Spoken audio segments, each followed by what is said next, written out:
আসসালামু আলাইকুম। আমি খামারি জুবায়ের। প্রতিদিনের মতন সকালে ঘুম থেকে উঠে গরুর গোয়াল পরিষ্কার করতেছি।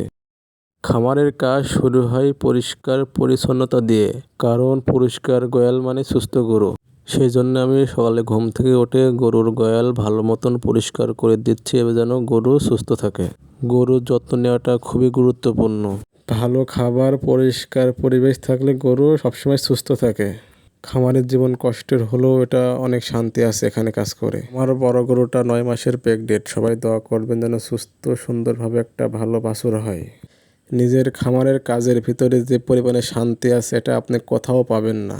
এবং আমি সবসময় আমার গরুদের এইভাবেই খেয়াল যত্ন করে থাকি। খামারিদের সকালে এটাই মেন কাজ। কাজের শেষে ঘর পরিষ্কার পরিচ্ছন্নতা হয়ে গিয়েছে। এরপরে গরুকে ঘাস এবং খড় মিশিয়ে খাইতে দিলাম, যেটা আমি গতকালকেই কেটে রাখছিলাম। আলহামদুলিল্লাহ, আমার 2 গরুই কাঁচা ঘাস এবং খড় খুবই ভালো খায়। আপনারা আমার জন্য দোয়া করবেন। আরও খামারের ভিডিও পেতে হলে ফলো করে পাশে থাকবেন। আসসালামু আলাইকুম।